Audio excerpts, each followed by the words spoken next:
Good morning everyone. Welcome to this edition of Weekly Roundup. Myself Nilesh and I will be taking this session. In this session, we will cover important development of the last week. Before we start today's session, let's see the headlines of the last week. In this session, we will cover 5 main news, 6 quick updates, and 1 place in news. In 5 main news, first main news is about 16th Finance Commission report which was placed in the Lok Sabha. Second main news is about Union Budget of 2026-2027. Then third main news is about India and United States trade agreement. Fourth main news is about 16th Finance Commission recommendation for strengthening of the local bodies. And fifth main news is about first open call under the Research, Development and Innovation Fund. In place in news, we will cover Armenia. So, without wasting any time, let's start the first main news of the day. Before we start today's discussion, let us see some of the questions asked by the UPSC regarding the Union Budget and Finance Commission.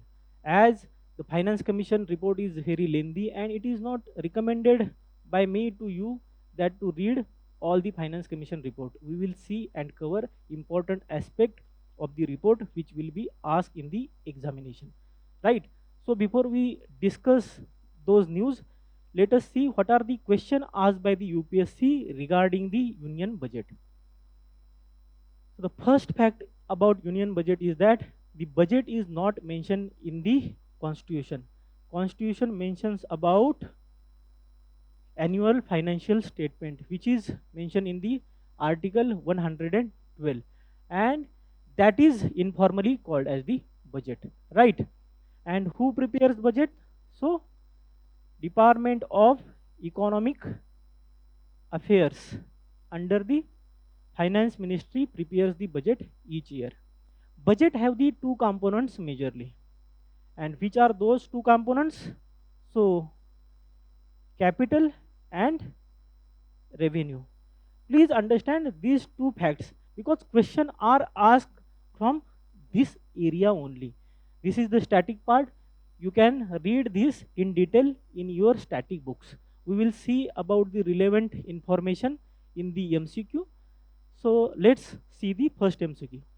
First MCQ is about, suppose the revenue expenditure is 80,000 crore rupees and the revenue received of the government are 60,000 crore rupees. The government budget also shows the borrowing of 10,000 crore rupees and interest payment of 6,000 crore rupees. Which of the following statement are correct? So revenue deficit is 20,000 crore. What is the revenue deficit? So revenue deficit is the revenue earnings, and here it is said that the revenue expenditure is the 80,000 crore rupees. So expenditure is 80,000 crore rupees and receipt are 60,000 crore rupees.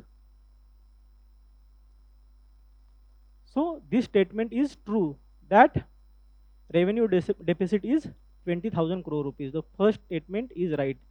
Then it is talking about the fiscal deficit which is 10,000 crore rupees. What is the fiscal deficit? Fiscal deficit which means that the expenditure minus the earnings, and it is talking about the overall expenditure and the earning. And because there is deficit, government is borrowing 10,000 crore rupees, which means there is deficit of 10,000 crore rupees. So second statement is also correct.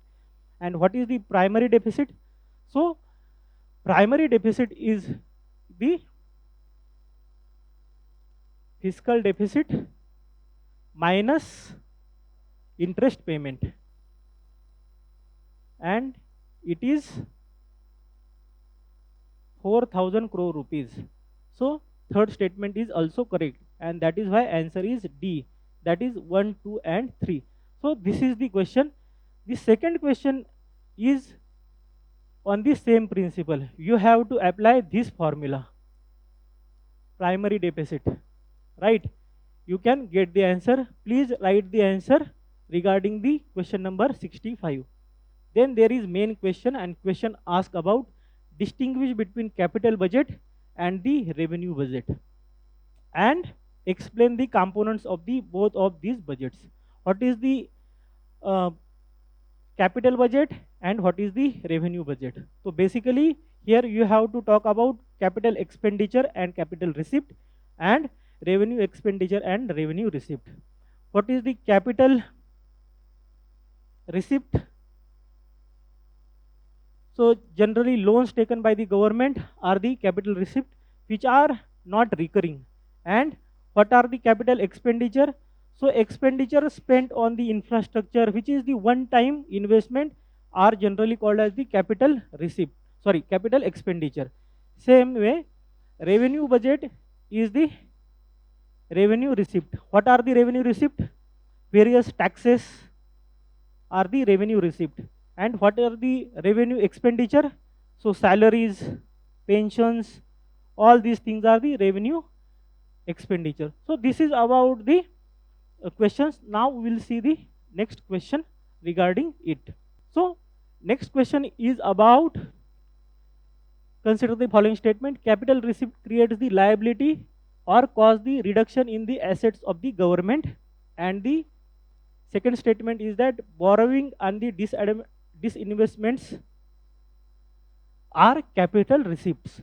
Then third statement is that interest received on the loans creates a liability of the government. So please understand, if you park your money in the bank and you get the interest on that money, so it is not liability on you, it is liability on the bank.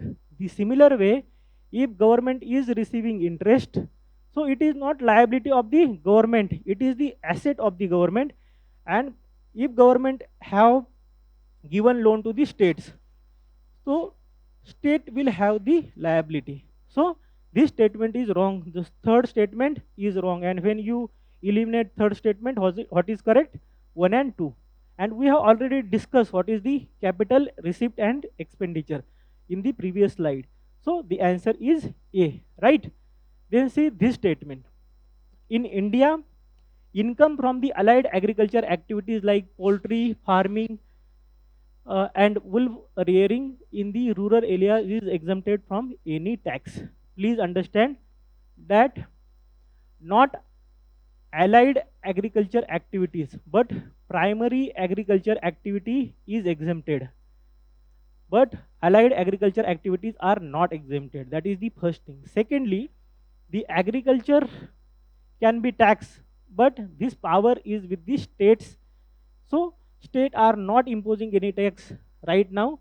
So this first statement is wrong. Then second statement, in India, rural agricultural land is not considered a capital asset under the provisions of the Income Tax Act 1961. So it is true that rural agricultural land is not considered as the capital asset, but urban land is considered the capital asset. So please remember this fact. So this second statement is correct. So what is the answer? Answer is D. The statement 1 is not correct and statement 2 is correct. So answer is D. So this is about the questions. Now we will see the first main news of the day. The first main news of the day is that 16th Finance Commission report has been placed in the Lok Sabha by the Finance Minister. This development is very important for paper 3, that is government budgeting. So what is the background? So background is that the 16th Finance Commission, which was constituted in 2023 under the chairmanship of Arvind Panagaria, and government have accepted the recommendation, and this recommendation will be implemented from the financial year 2026-27 till 2030-31. So who was the chairperson of the 15th Finance Commission? So N.K. Singh. Please remember the names. Sometimes UPSC have asked the names. And who was the chairperson of the first Finance Commission?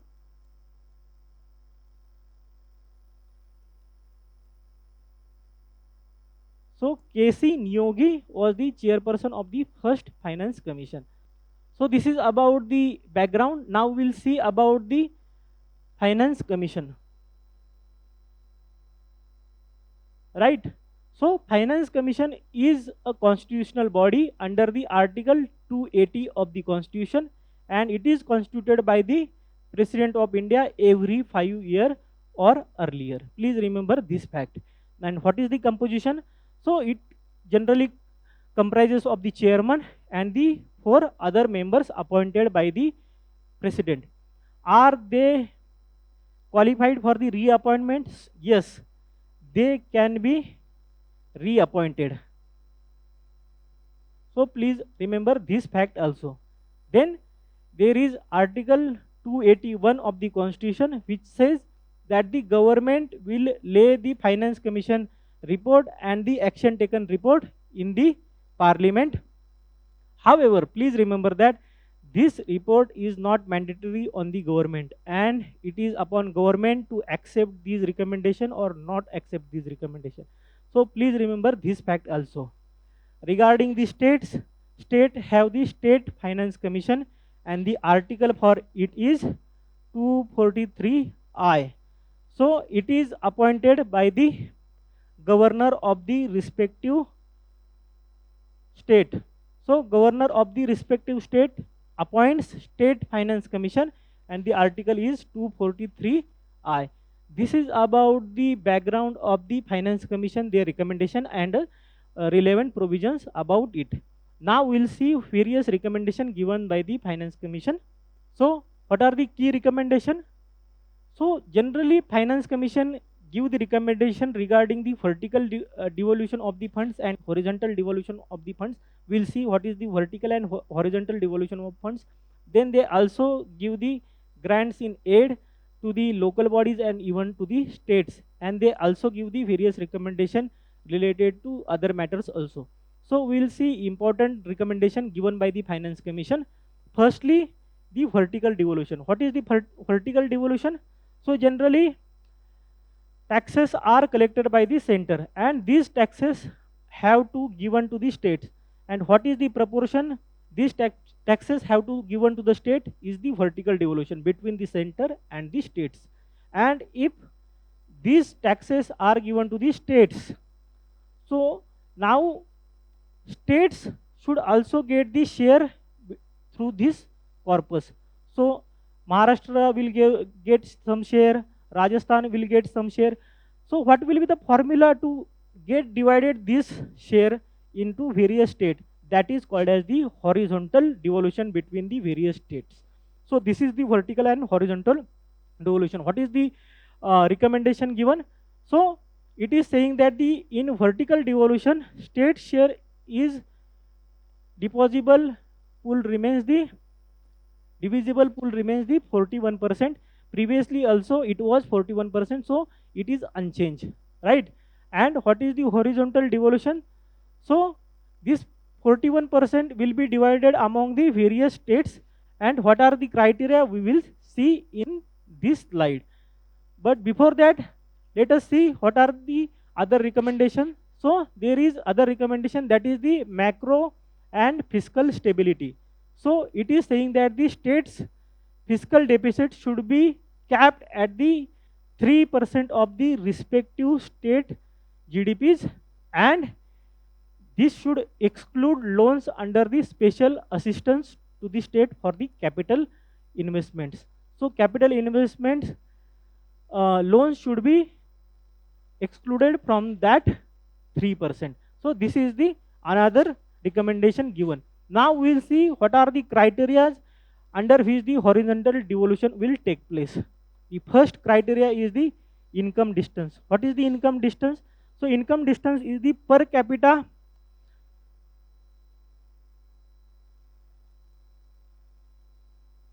earning of the individual of that state with the other state, and that difference determines how much one state will get.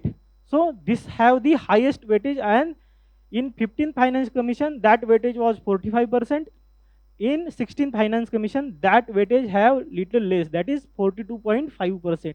Then there is population. What is the population overall population of that state will also determine, and it will have the 17.5% weightage for the population. Then demographic performance. Please understand here demographic performance means the increase in the population from 1971 till the 2011 and not total fertility rate. It is not upon the total fertility rate but the actual increase in the population. Please remember this fact, and for that 10% have been allocated, or the 10% will be the percentage which will determine the demographic performance. Then area will determine 10%, and then there is forest cover. So forest cover will also determine the 10%. There was a new category in the 15th Finance Commission, that was tax and fiscal efforts, but this category have been eliminated by the 16th Finance Commission, and instead of that new category have been introduced, that is contribution to GDP. So what is the contribution to the GDP by the particular state? That will determine the 10% of the funding. So this is the criteria for the horizontal distribution of the funds given by the center. So please remember this. Question have been asked many times on this, right? Now we'll see the question regarding the Finance Commission. The first question is about recommendation of the 15th Finance Commission. Please see the second statement. What it is saying? 45% of the net proceeds of the union taxes are to be shared with the states. So it is not 45%, it is 41% for the 15th Finance Commission and even the 16th Finance Commission. So second statement is wrong. If we eliminated second statement, answer remains C. So sometimes don't afraid of the facts and figures given in the answer. Even the single fact can lead you to the correct answer. So this is the correct answer. Now we will see next questions. Please see these questions. So the question are asked in the mains examination. How is the Finance Commission of India constituted, and what do you understand about the terms of reference of the recently constituted Finance Commission? Discuss. So this can be asked regarding the 16th Finance Commission also. So please go through it and create the answer. Then see this question. Discuss the recommendation of the 13th Finance Commission. So this is not relevant for today, but they can ask the various recommendation of the 16th Finance Commission, and see this question also. How have the recommendation of the 14th Finance Commission of the India enabled the states to improve their fiscal position? So this question was asked in 2021, and it is asking about the 14th Finance Commission. So 15th Finance Commission is also very much relevant even today, and the question can be asked regarding the 15th Finance Commission also. So keep it in that mind, and you should also prepare the 15th Finance Commission also. This is all about the first news. Now we'll see the second news of the day. So second main news of the day is about the government budget for the year 2026-2007, and particularly we will see in this news union budget focusing about the creating the champion MSMEs. This topic is very important for GS paper 3, that is the government budgeting. Please understand that before we discuss champion MSMEs, we will also see what are the various provisions made in this budget. So don't be afraid. Let's start the discussion. So before we discuss about the champion MSMEs, let us see about the various provisions in the budget. So firstly, budget talks about the macroeconomic performance of the country and what is the GDP growth projections. So it is saying that the real GDP growth will be around 7% and nominal GDP growth will be around 10%. And about fiscal deficit, it is saying that the fiscal deficit will be 4.43, which will be little less than the previous year. And then debt to GDP ratio is around 55%, and government is targeting that it will be around 50% by the 2030-31. So these are the some of the macroeconomic things which are given in the budget. Now we will see various aspects discussed in the budget. So budget actually discusses three kartavyas, and the first kartavya is related to the sustainable economic growth. In this thing, the first component is the biopharma shakti to promote the pharmaceutical industry. Then secondly, it is talking about the India Semiconductor Mission 2.0 to promote the semiconductors, as the semiconductors are very critical for the industrial development 4.0. So this is also very important. Then third, electronics component manufacturing scheme, as India is largely dependent on the import of the smartphones and the TVs and all those things. So India can avoid such imports and import bills, and that is why electronics component manufacturing skill will be promoted in the more rigorous manner. Then there will be rare earth corridors and the chemical parks. So rare earth corridors will be set up in the Odisha, Andhra Pradesh, then Tamil Nadu, and then Kerala. In these four states, there will be this corridor, and there will be three chemical parks which will be established. Then there will be emphasis on the capital goods and the container manufacturing. So to boost the infrastructure and the other activities, so capital goods are very important. That is why this scheme is there. And then there will be push to the textile sector, and for that purpose integrated textile program will be launched. And the lastly, there will be Gram Swaraj and sport goods. Under this, Mahatma Gandhi Gram Swaraj initiative will be launched, and under it Khadi and Gramodyog industries will be promoted. So this is about the 7 industries. Then it is also talking about the legacy industrial sectors to be rejuvenated. Then it is talking about the champion MSMEs, which we'll discuss. And then it is also talking about infrastructure at the growth connectors. So it is here they are talking about the 7 high-speed railway networks, 20 new river waterways, and other initiatives. Then finally, it is also talking about the city economic regions for the economic development around cities. And then there is carbon capture CCUS. So it will be for the green growth. So these are the some of the initiatives discussed by in the first kartavya. Now we will see the second kartavya, that is fulfilling aspirations. And in this kartavya, it is talking about the orange economy. So orange economy is generally economy which is creative economy, and here they will promote gaming, content creating, visual graphics, and all those things. Then for the tourism, they will promote the National Institute of Hospitality and the national medical value tourism, right? In for youth, there will be Khelo India mission, and for women in this team, that is science, tech, engineering, mathematics, there will be one hostel per district. So this is about the second kartavya. Then they are talking about the third kartavya, that is Sabka Saath Sabka Vikas. Under it, the first scheme is the Bharat Vistar. And what is the Bharat Vistar for? So it is for the information related to agriculture to the farmers.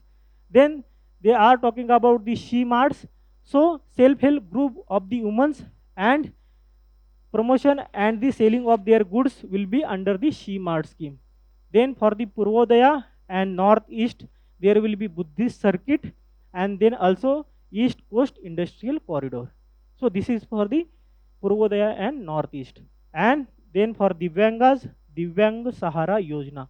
So this is about the brief schemes and the important aspect of the budget which are important for us. Now we will see champion MSMEs regarding it. So basically, budget is also saying that they will create champion MSMEs. Before we see champion MSMEs and what are the various aspects, let us see some of the key important factors and the terminologies to understand it very easily. The first is about the trades. So trades is about the trade receivable discounting system. So trade is the electronic platform set up for the facilitate MSME to unlock the working capital by converting their receivables. What is receivables?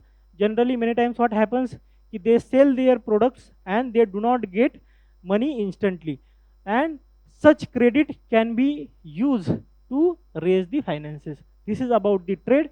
Then secondly, it talks about the credit guarantee fund trust for macro and small enterprises, and this will actually guarantee the credit for the MSMEs so they can easily get the access to the credit. This was set up in the 2000 by the Ministry of Small, Micro and Medium Enterprises and CDB, right? So this is about the brief and the background of the scheme. Now we will see various provisions made under it. So the three-pronged approach will be there, and that approach will have the equity support. So there will be 10,000 crore of the MSC growth fund for the incentivizing the enterprises, right? Then there will be self-reliance India fund, which was launched in 2021, and it will also be given 2,000 crore rupees more to have the benefit to the micro enterprises. And then there is liquidity support, and under liquidity support there will be trades, as we already discussed. So there will be maximizing of the potential of the trades. So this is about the two provisions made under it. Then it is also talk about mandatory use of the trades for all the CPSCs to purchase from the MSMEs. So government companies will purchase from the MSMEs through the trades, and then there will be credit guarantee support, as we already discussed, so that MSMEs will get the credit very easily. Then there will be also efforts to create the secondary market, and through that MSMEs can raise the funds for their development and the expansion. So this is about it. Then there will be professional support also, and for that the corporate mitras will be created. And what are these corporate mitras? So these accredited para professionals will help the MSMEs to meet the compliance requirement at affordable cost, and these corporate mitras will be getting training through institutions like ICA, ICSI and all other institutions for the short-term courses. So this is about the MSME. Now we will see the relevant question about the MSME. So please see this question. So this question was asked in 2023, and it is saying that according to Micro, Small and Medium Enterprises Development Act 2006, the medium enterprises are those with the investment in the plants and the machinery between 15 crore and 25 crore. And then secondly, all bank loans to the MSMEs qualify under the priority sector lending. So please remember this second fact, that all loans under the MSME sector are the priority sector lending. So second statement is correct. Now we will see the first statement. So there has been change in the definition for the MSMEs, micro, small and medium industries, and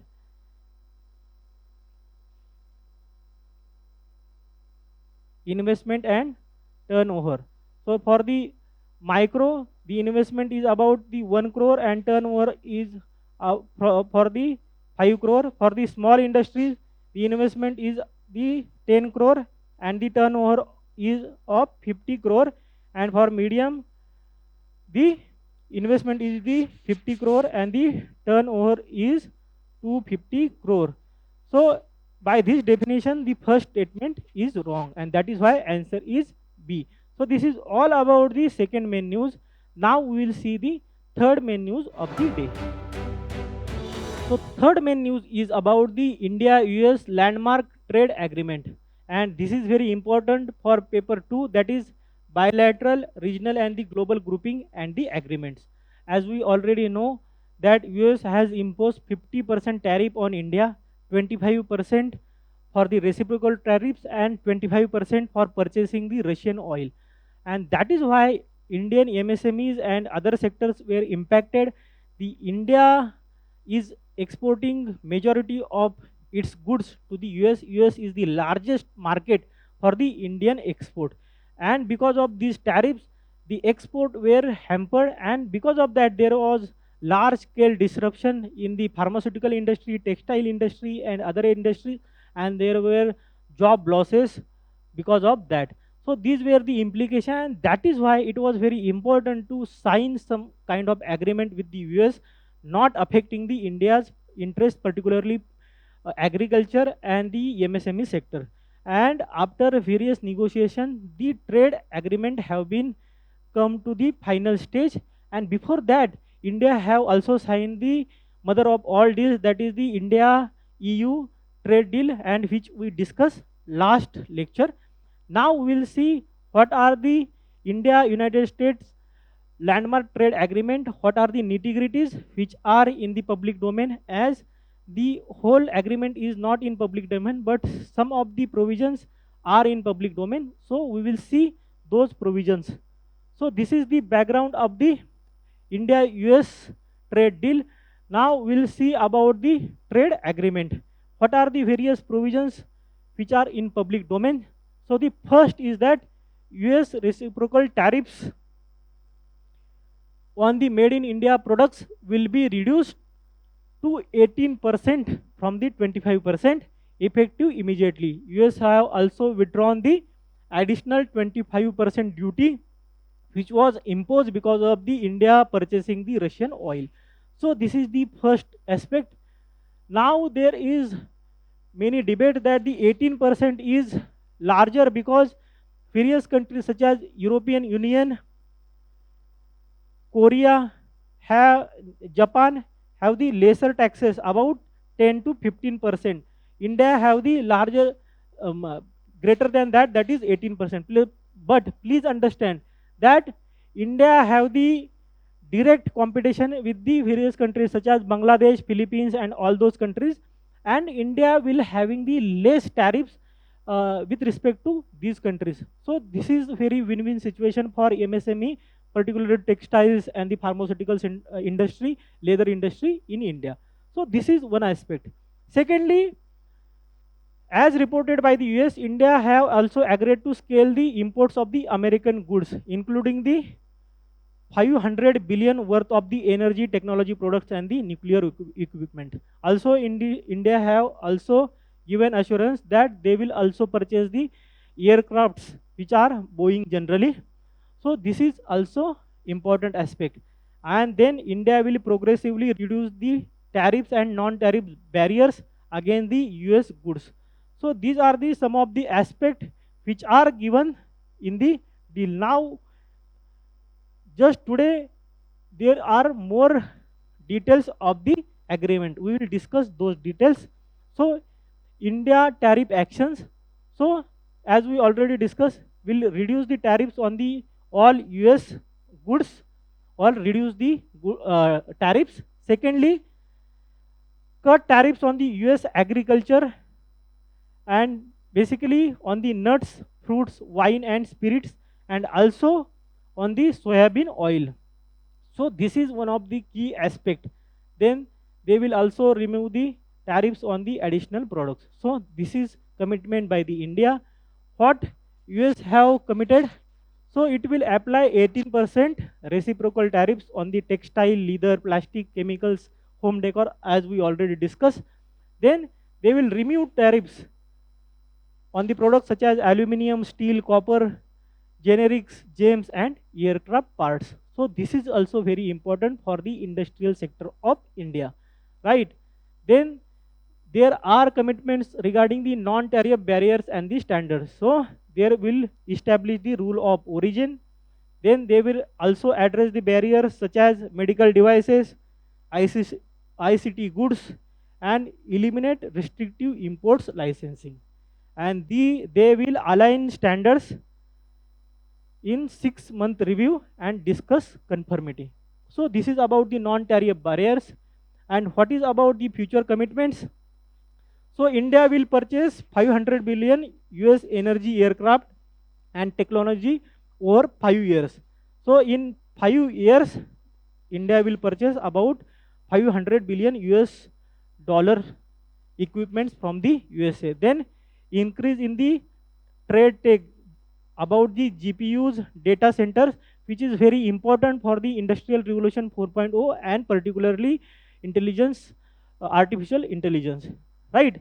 Then they will also strengthen the supply chain resilience, and they will address the digital trade barriers. So this is all about the key aspect of the India US trade deal. This is very important for you. Question can be asked regarding it because there was large scale impact on the Indian economy because of these trade barriers by the USA. So please see what are these provisions under the deal, right? Now we will see what is the significance of this deal. The first significance is that economic significance, as we already discussed, that it will provide the increased opportunities for the farmers, MSMEs and entrepreneurs and the skilled workers to make, design and innovate in India. So there will be also investment in India from the US, right? And it will help India to get technology from the United States. So this is the one aspect. Then second aspect is that strategic reset in the bilateral relations. So what it is saying, the deal ends the phase of tariff escalation and there will be building of trust between the India-US strategic and economic engagement. Please remember that India is very important for USA to tackle the Chinese influence, and also for India for the same reason that China is the India's neighbor, and to tackle China, India also need the strategic alignment with the US and the Russia. So this is also very important. Then there are geopolitical implications. So India's position in the global supply chain will also improve. Then countering of the China's position in the global trade and the manufacturing. As China is considered as the manufacturing hub or the manufacturing industry of the world. So with the lesser tariffs than the China have the tariffs around 20%. So India will have the position to export more goods to the USA than the China. So this is also one factor. And then there is macroeconomic stability. So deal potentially helps stabilize the capital flow, then supports the rupee, and then improves the investor confidence. So these are the some of the aspects which will be very significant for from this deal.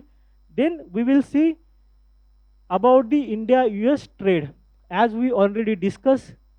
So India US is India's largest trading partner than any other country, right? We have already discussed it, and because of this deal, that trade will boost, right? So this is the one thing, and the US is one of the India's top trading partners. Trade surplus is with the India.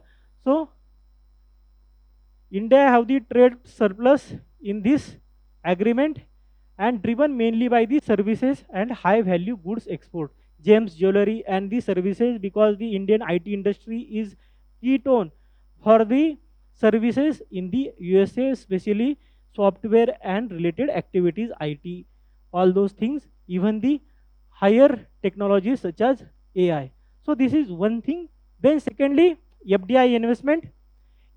USA is third largest investor after Singapore and Mauritius. So this is the third largest investor after the Singapore and Mauritius, with cumulative foreign direct investment FDI inflows of the USA is around 70 billion dollars in 2000 to 2025.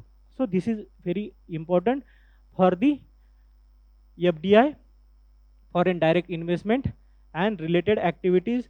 So FDI also improves the technology transfer, management transfer, new technology, new industries and the economic growth, employment, on all those activity actually happens with the FDI. So this is also very important. Then trade volume. So bilateral trade has stood at the record $132 billion in fiscal year 2025 as against the 119 billion in the 2024. So it will also boost and it will increase. And what are the key Indian export to the US? Please see: pharmaceutical, engineering goods, electronics, gems and jewelry, right? And what USA generally export to India? So crude oil, LNG, aircraft and their parts, and defense equipment. So this is all about the India-US trade deal and its various aspects. Now we'll see relevant questions. So please understand that there is question in the mains or the prelims related to US and its activities. So USA is very important in that aspect. We'll see some of the questions. There are many questions. I have given you 6-7 questions in these slides, but you can also solve other questions also, such as there was one question related to the third defense system, but I have not included it. You can solve such kind of question. Let's see this question. The first question is about what is the significance of the Indo-US defense deal over the Indo-Russian defense deals discussed with the reference to the stability in the Indo-Pacific region, right? So you have to discuss about the 4 agreements signed by the USA and India and their impact and their significance for the Indo-Pacific, right? Then second question is about how will I2U2 India, Israel, UAE and USA grouping transform India's position in the global politics? So this is also very important, that how I2U2 will transform India's position. So these are the 2 main questions. Now see this question, which is discussed by us previously, but we'll discuss it again here because such kind of question can be asked. So consider the following countries. Which of the above are the among the free trade partners of the ASEAN? Same question can be asked related to India because India have signed the free trade agreement with the various countries such as New Zealand, then UAE, then European Union, all these things. So question can be asked with whom India have the signed the various free trade agreements, and this is question about the ASEAN's free trade partners. So in this question, Canada and USA are not the partners, and the answer is C, that is Australia, China, India and Japan. So this is the answer. So fourth main news of the day is about the 16th Finance Commission recommendation for the strengthening the local bodies. And this topic is very important for GS paper 2, that is the devolution of the powers and finances up to the local levels and its challenges. So what is the development? So 16th Finance Commission have recommended the total grants of around 8 lakh crore rupees to India's rural and urban local bodies for the next 5 years, that is from the financial year 2026-27 till 2030-31, with the other important recommendations. So we will see what are the other important recommendations. Before we see those recommendations, let us see what are the challenges in the local bodies financing. And the first challenge is structural revenue gaps. So what are these gaps? So they don't have the large power to have the revenues, and when they have the powers, they are not used properly, such as property tax collections are very low due to the incomplete and inaccurate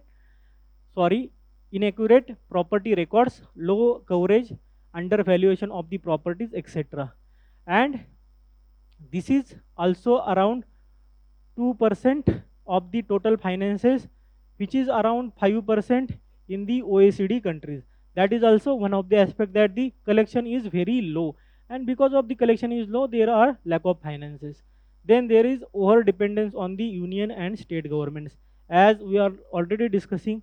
So union government will be giving around 8 lakh crore rupees of grants, and state governments also give their grants, and without those grants there will be lack of funds, such as panchayat rely on the grants over 90% of their revenues. If the 90% of revenues are coming from grants, then how there will be any policy consistency and the policy planning? So this is also one of the thing. Then these grants sometimes delayed and not get in the time, and that also affect the developmental aspect of the local bodies. Then there is limited access to the debt and capital markets, such as municipals borrowing in the India are estimated at less than 0.05% of the GDP, because they generally issue bonds, but these bonds are not backed by the governments or any strong assets, and that is why these bonds are not in demand. There is also limitation on issuing of these bonds. So these are some of the issues. Then there are other issues also, such as underdevelopment of the bond market in India. Then there are data gaps and accounting issues, and that is why there are many issues of corruption and the mismatch of the receipt of the fund and the expenditure of the funds. Then there are delays in the constitution of the state finance commissions. So India have the 16th finance commission right now. In some state, the finance commission third, fourth, and fifth finance commission are constituted even today. These are some of the issues, and there are data inconsistencies in some of the states, such as Arunachal Pradesh. So there are also these issues which should be tackled to have the funding mechanism streamlined in the India. So these are the some of the issues regarding the financial issues in India. Then we will see what are the recommendations given by the 16th Finance Commission. So the first recommendation is about the property database. So it is saying that the state should develop the citizen-friendly GIS-backed property tax IT system, so that there should be some consistency in the data and related property tax, right? Second thing is the rural urban split, as the aggregate grants to be divided between 60-40 ratio between rural local bodies and urban local bodies, that rural areas will get 60% and the urban areas will get 40%, as the rural area is larger in India. So this is the second point. Third point is urbanization premium. So this is the new concept coined by the economic survey, and they are saying that allocation of 10,000 crore are designated to incentivize merger of peri-urban villages into adjoining larger urban local bodies. So they want that peri-urban villages to be integrated into urban bodies for the population greater than the 1 lakh, and by that there will be rapid urbanization, right? Then there is constitutional amendment. So Finance Commission is saying that remove the constitutional requirements such as Article 283 BB and 283B and C that binds Central Finance Commission to make recommendation on the basis of the State Finance Commission recommendation. So it is saying that it should have the power directly recommend the recommendation to the states, and not through the basis of the State Finance Commission's recommendation, because many times State Finance Commission are not constituted, and because of their non-constitution, Central Finance Commission cannot recommend such devolution for the local bodies through the states. So this is also one of the aspect. Please remember, this is very innovative point. And then lastly, they are suggesting that the best practices should be promoted, and for that Niti Aayog should study the State Finance Commission functioning and publish the compendium of the good practices for the states, so that state can adopt these good practices and implement these good practices in their local body financing. So this is about the recommendation. Now we will see what are the various sources of the local bodies for their funding. So first are their tax revenues. And what are those tax revenues? As we already discussed. So under the Article 243X of the Constitution, state devolved some of the functions to the state to have the revenues, such as property tax, we already discussed. Then there are non-tax revenues, such as charges, surcharges, fees, and granting permits. So these are some of the non-tax revenues. Then there are intergovernmental transfer, as we already discussed, such as financial commission grant, state transfers, and schemes transfers. Then there are borrowings. So as we already discussed, municipal bonds, general obligation bonds, such kind of bonds can be issued. And finally, the financing. So pooled financing for the small urban local bodies. What is the pooled financing? The small local body cannot generate funds itself. So 3-4 local bodies come together and then they can issue bonds and they can have the pool financing. So this is also innovative instrument. Then there is land monetization. So this is also one of the thing, many times their land is vacant and not in use. So land can be monetized and get the funding. So this is all about it and the recommendation given by the Finance Commission. Now there are some of the question given here. Please try to solve this question and write the answer. The first question is the assess the importance of panchayat system in India as the part of local government, and apart from the government grants, what sources can the panchayat look out for the financing development project? As we already discussed in the previous slide, you can write all these initiatives and the various measures which can be taken for the financing. Second question is that the states in India seem reluctant to empower the urban local bodies both functionally as well as financially. Comment. So here also you can write the various issues we already discussed, and in the solution you can give the suggestion given by the Finance Commission report, right? So this is about it. Then this question, see, the local self-government system in India has not proved to be effective instrument of government. Critically examine the statement. Here you have to write both the aspect, how it is effective and how it is not effective. So last main news of the day is about the first open call under the Research Development and the Innovation Fund.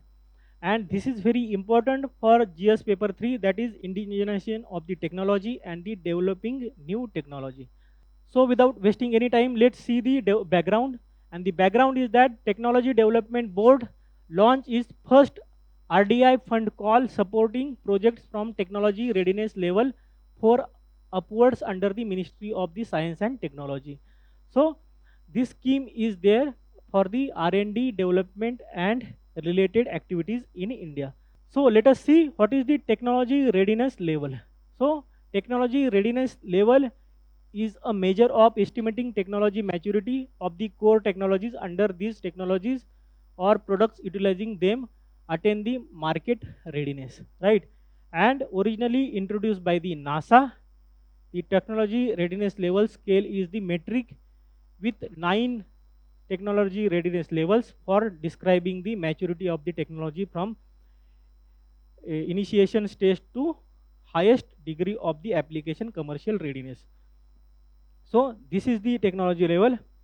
Technology level 1 to 3 is actually having the basic technology research to prove the feasibility. For example, if you want to deliver pizza by the drone, so basic technology will be that how drone will function, can it lift the pizza, what will be the weight, all these basic technology research and feasibility.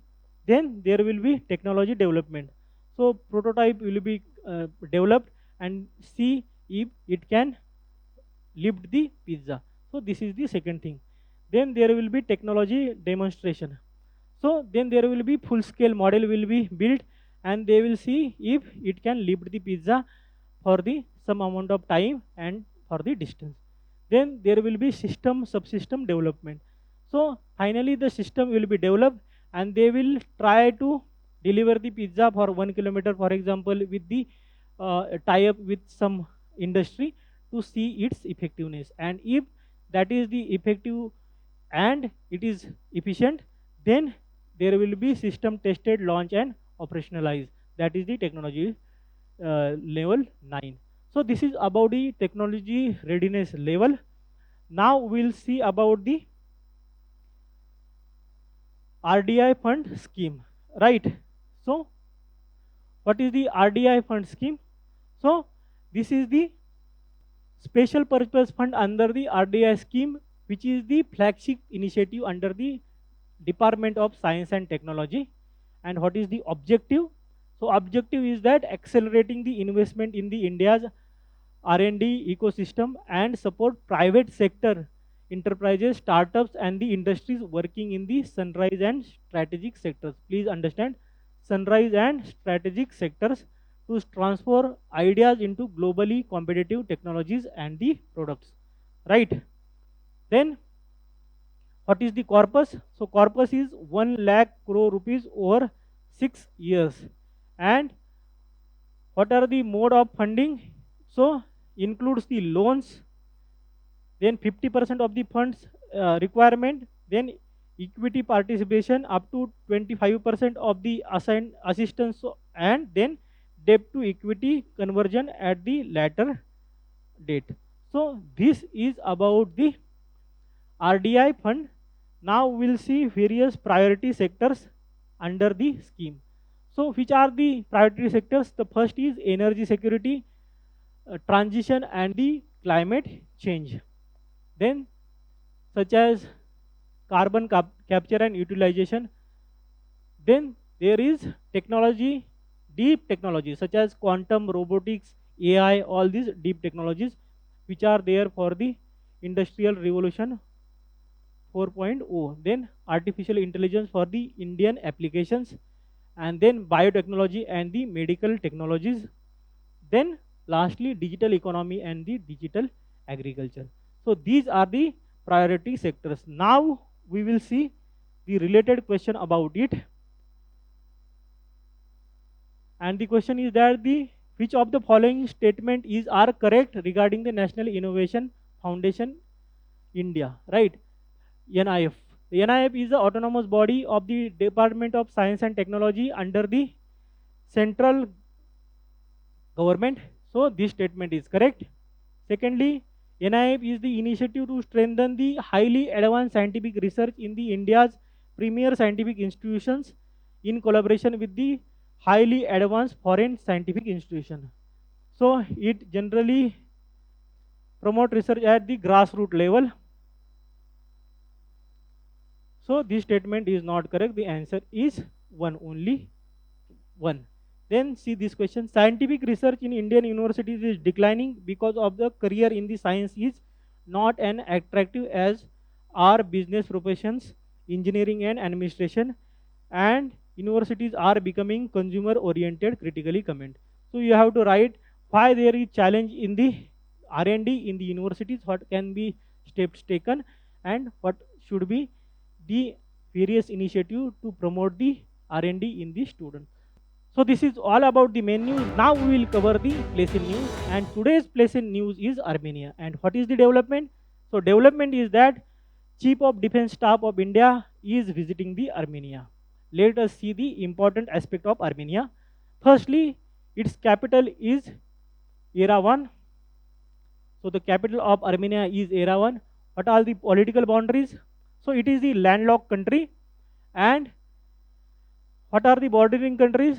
So Georgia in the north. See the Georgia in the north. Then Azerbaijan to the east. Then Iran in the southeast, and then Turkey to the west. So Turkey to the west. So this is about the borders. Then Nagorno-Karabakh. So there is the region called as Nagorno-Karabakh, which is the conflict region between the Azerbaijan and Armenia, and there was war going on related to it. Please remember this fact also. Now we will see the geographical factors. So what is the highest peak? Mount Ararat is the highest peak. Important river is the Aras river. And why the Aras river is important? So it flows eastward, forming the international boundary between the Armenia and Azerbaijan. on the north and Turkey and Iran in the south. So that is why Aras river is very important. Now let's see this Caspian Sea and which are the countries which border the Caspian Sea. So there is one mnemonic called as Tariq. So what is Tariq? Tariq is Turkmenistan. Then there is Azerbaijan. Then there is Russia. Then there is Iran, and then there is Kazakhstan. So you can remember this mnemonic as map-based question can be asked regarding the Caspian Sea and its bordering state. Please remember Armenia is not bordering Caspian Sea. Even in fact, Armenia is the landlocked country. So this is about the place in news. Now we will see quick updates of the day. So first quick update of the day is about the Kaziranga National Park. And what is the development? So the study by the Birbal Sahani Institute of Paleosciences have examined the reason behind the decline and the present confinement of the mega herbivores, especially Indian one-horned rhino to the Kaziranga National Park. And the study suggests that previously rhinoceros were found all over the India, not confined to the Assam. So this is the development. Now we'll see about the Kaziranga National Park. What is the geography? So it is located in the Assam Brahmaputra floodplains between the Brahmaputra river and the Karbi, also known as Mikir Hills in the Assam, India. So this is the geographical aspect. Then what is the status? So it is declared UNESCO World Heritage Site in 1985 and it is also a tiger reserve. Then what is about the biodiversity? The park hosts the two-thirds of the world's one-horned rhino. Please remember that. Then it also have the tigers, elephant, Asiatic water buffalo, and eastern swamp deer. This is also very important. And then what are the conservation status? So established as the reserve forest in 1905, it is now the recognized as the important bird area by the BirdLife International. This is very important as it is the UNESCO Natural World Heritage Site and it is the one of the 7 site. Second quick update of the day. So second quick update of the day is about the New START treaty and what is the development. So expert warn that the expiry of the New START treaty will remove the last legal restraint on the world's two largest nuclear arsenals, that is between USA and Russia. What is the what is about the New START treaty? So it was signed in 2010 and enter into force in 2011 and it stands for the New Strategic Arms Reduction Treaty, New START treaty, right? So it superseded the START treaty which was signed in 1991 and before that there was SALT treaties, SALT 1 and SALT 2. All these treaties were signed between the USSR and between USA and after USSR, Russia and USA, right? So the it limits the nuclear warheads and caps deployed strategic nuclear warheads of the USA and Russia at 1,550 each, right? Then it restricts delivery systems, so limits ICBMs, intercontinental ballistic missiles, SLBMs, and heavy bombers to prevent the arms buildup. Then it strengthens the arm control regime, serves as the last legally binding bilateral nuclear arms control treaty, reinforcing the global non-proliferation norm. So it is the only legally binding bilateral nuclear arms treaty. So please remember this fact. So this is about the second quick update of the day. Now we will see third quick update of the day, and the third quick update of the day is the Forge initiative. And what is the Forge initiative? What is the development? So United States have announced the launch of the Forum on Resource Strategic Engagement Forge during the inaugural Critical Mineral Ministerial, right? And what is about the Forge initiative? So it is launched by the ministerial, was hosted by the US in the Washington DC, bringing together delegations of over 50 countries, and India is part of this delegation to advance the collaboration on the securing and diversifying global critical mineral supply chains, which is largely controlled by China right now. Right? Then about Forge. So Forge has been created as the successor to the Minerals Security Partnership MSP. The question have been asked about the Mineral Security Partnership previously. So this is very important for the UPSC. MSP aim to bolster the critical mineral supply chain and support the economic prosperity. What is the objective? So four partners will collaborate regarding the critical minerals, their supply, their technology development, and all these things. So this is about the Forge initiative. Now we will see next quick update, and next quick update is regarding the gravitational lensing. And what is the gravitational lensing? What is the development?